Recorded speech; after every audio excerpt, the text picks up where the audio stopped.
Hello everybody, welcome back to the channel and I hope you're doing well. In today's video, I will be building some miscellaneous tabletop terrain, try saying that 5 times fast, using the Ender 3 3D printer that I repaired in the last video, link in the description for that.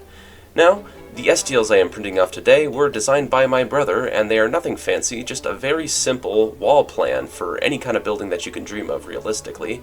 And the nice thing about them is that they're so open-ended, in fact, that you can use them in any old software, like even Tinkercad in your browser, to edit them further and customize them to your liking, making any building that you could realistically dream of. But for today, I'm just going to be keeping things simple and making a basic 2-story building that I'm going to paint in a very nice rusty style that I hope you guys will enjoy as well. If you'd like to acquire these STLs for yourself, there will be a link in the description down below, but aside from that, thank you all so much for tuning in, and I hope you enjoy the video.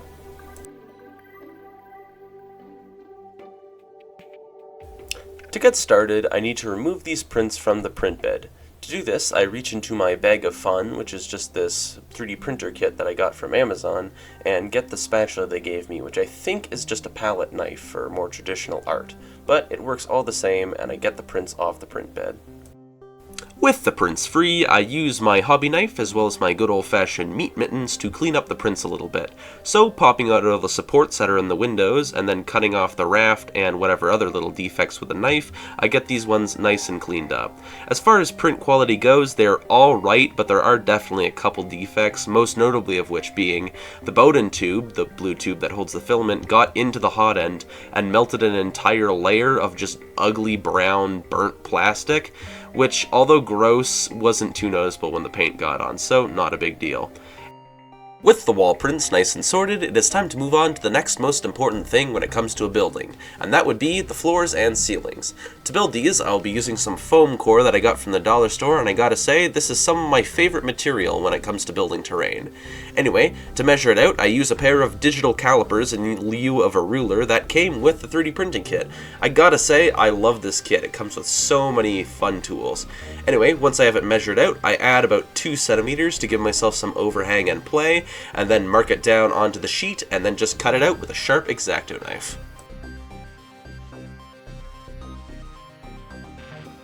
Hey, do you want to see me lose my goddamn mind? Well, look no further than me slowly realizing that the foam core I got is not easy peel. For context, there are 2 kinds of foam core, easy peel and not easy peel. Easy peel stuff, you can peel off the layers of paper easily. Not easy peel stuff, you can't do that. You have to soak it in a pot of water first. Now, I did not know this, because every single other sheet of foam core that I got from the dollar store that I get this from has been easy peel. So shame on them for pulling the wool over my eyes and changing their type of foam core mid-operation. But also shame on me for taking like 15 minutes to realize this and not just going and soaking it in a pot of water after the first trip. Anyway, after that debacle, I decided I needed a little bit of a break. So I decided to cut off another one of these flat foam core pieces and then pose the building around a little bit to see what kind of apartment I wanted to make. I originally had this idea to make this fun L-shaped apartment here, but then I realized that was a lot of dead overhang space, and I don't exactly think Hive Scum are going to have a car, so that rules out car park, so I decided to shelve that for the time being and just make a classic 2-story apartment building.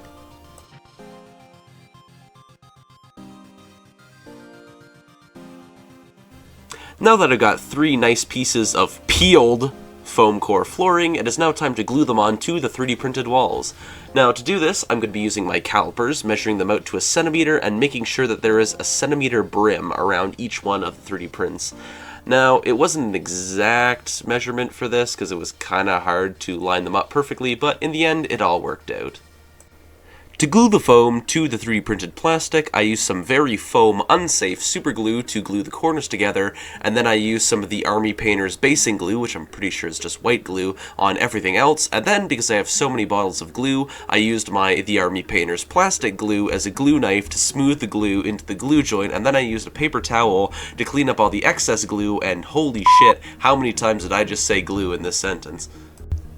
Disregarding my fancy of the word glue, it is now time to add some pegs to the bottom of the floors there so that they actually stick together instead of just sliding one floor on top of the other. So I'm marking down where the pegs need to be with a pen after carefully measuring, and the pegs are just made out of offcuts of foam core, and I'm using the same super glue that I used before, and while I said that it was not very foam safe, it only melts the foam a little bit, so it's honestly fine. In fact, I think it's even a little bit better than fine, because this is a very nice, snug, secure fit. I'm honestly really happy with how this turned out. I thought that the foam core was gonna, like, snap instantly, to be honest, but, I was pleasantly surprised by how structurally integral it was. Now that the apartment block was done, or so I thought, it was time to move on to the painting. Now for the painting, I decided to test out a new rattle can from the army painter that claimed to be foam safe. Now this was very interesting to me, and one of the things that I hoped is that it would provide enough of a layer of sealant that I'd be able to spray less foam safe rattle cans on top. Thankfully, as you can tell from the video, this turned out to be the case, and I was able to hit it with a coat of the Army Painter's Ash Gray Primer. All in all, I was very impressed with this foam-safe primer. It did what it said on the tin, albeit it was a little bit thick, but honestly that's not too much of an issue, especially when you're spraying rough terrain like this. But if you're looking to preserve more fine details, I recommend spraying the bits that need this primer and then going over everything, especially fine 3D printed details later with a more sensitive primer. But all in all, 2 thumbs up from me. It is back to building town for me because I forgot to build the brim that goes on the top of the roof. Unfortunately, this is a very fun addition, so I can't just leave it out, but it does mean that I'll have to go back outside and prime this again. But whatever, shit happens, and honestly, it'll look good, and I'll be happy with the final product. Also, this little brim at the top is very good for actual gameplay because it very thematically gives cover to any units that you have on top, which I will be excited to show you once it's done being painted. And here is the fully primed apartment building. It is not done yet, and I would add a nice wash, but I unfortunately do not have any craft paint to dilute, and I sure as hell am not wasting all of my nice hobby washes on this piece of plastic and foam. But oh well, there will be another way to make it look all nice, grungy, and grimdark, and that is rust. I'll be using just some basic paints. I don't actually have a rust tone, so I will be mixing one up using some red, some yellow, and of course a little bit of white just to brighten up and add some color variation. But basically the process here is I'm going to be taking a darker tone with a bit more red, and I'm going to be splunging that all around the edges and wherever rust would usually form. Also using it to make a little bit of runs along the side where water might have dripped down. And then I'm going to be mixing up a lighter rust tone that's more orangey with a lot more yellow, and I'm going to be sponging that on top of where the rust already is, being careful to put that more or less confined within the bounds of the darker rust tone, and this will help to make a very nice, rusty, grimdark, and altogether slummy looking apartment building.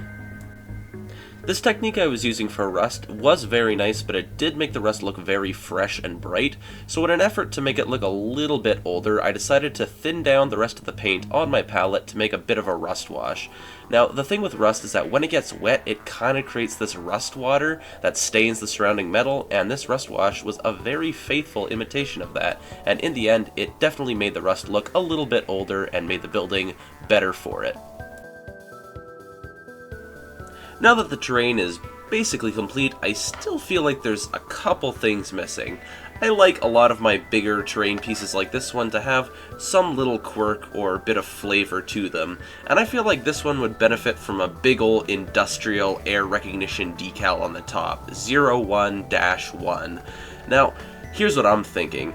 If this is like supposed to be some sort of slum world, not really a hive city, maybe a hive city, but just some sort of grim, dark slum world, then there's probably going to be some sort of epic space cops with like epic space cop drones that are flying around the city. And if you have a group of hive scum that are trying to ditch the cops in the friggin' slums there, then you have the servo skulls flying ahead and they spot these hive scum and they're like, heretics detected in apartment block 01, sector 1, dispatching police squad to execute or something like that. And I honestly think that is badass, so I'd like to, if I eventually make a city of buildings like this, have each one of them numbered in a similar way to this, and then if I make buildings like this, but maybe painting them in a different scheme, then that could be a whole other sector, so I could start again from 01-2 this time.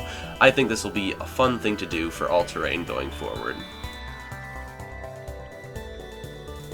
As I mentioned before, I am intending to make a whole city of buildings like this, so if you have any fun ideas for what I should make, feel free to leave them in the comment section down below.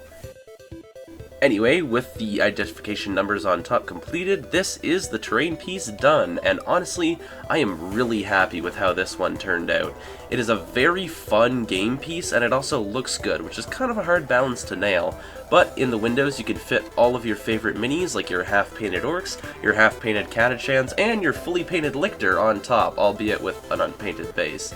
But seriously though, these are very fun pieces of terrain. I've played on them a little bit before in their unpainted version, and just having actual like street battles with guys inside of the buildings is just an unbeatable feeling.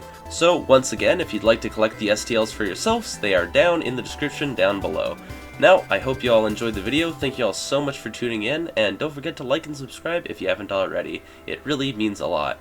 Anyway, take care!